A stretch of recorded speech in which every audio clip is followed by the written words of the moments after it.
Okay, for the question, how will you work grades in the grading process in your future classroom? I said I'll base my grading system off homework because homework is essential for students to learn so they can have more practice material and make sure they truly understand it.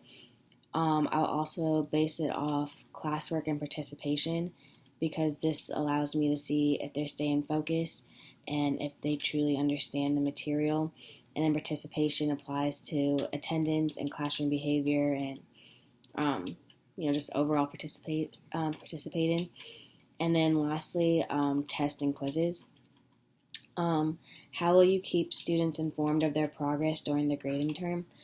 I think it's a good idea to have a progress report after each test. This way, students know what their homework and classwork grade is, and after each test, so they know if they need to turn a bad grade around. Because sometimes when students find out their grade is bad at the end of the year, they can't fix it. But if you're constantly telling them their grade, they can eventually correct it. Also, it can help if I made a mistake in grading, we can catch the mistake and correct it faster. How will achievement be monitored and recorded? I think that goes back to the grading process, and I would have different categories, and I would just grade based off your homework, your classwork, your participation, and your tests. How will effort and knowledge be weighed in your grading? I think many students suffer from test anxiety, and I plan on taking that into account. So if I know a student is doing great on their homework and great in classwork, but on their test it's not adding up, I will, have a one-on-one conference with them and see where we can help them and make sure they do everything great. And also I can have tutoring sessions and things just to make sure they understand and they can get a better grade. And how does good or bad behavior affect grading? I think that goes into the participation category, and I think you should take points off if they have a bad behaviors or if they're disruptive.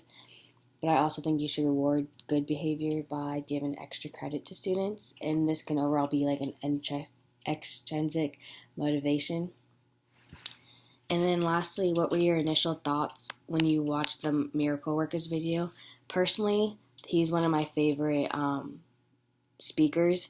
He's very inspirational. He makes me more passionate to become a teacher, and I really like how he's titled it Miracle Workers because young students normally look up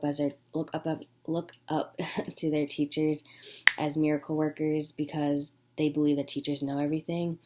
And my favorite quote was, "All I did was give you what I knew you need before you knew you need it." And I just thought that was a really great statement he made. And overall, I thought it was a really great video, and I really enjoyed it. And I really like watching all his videos.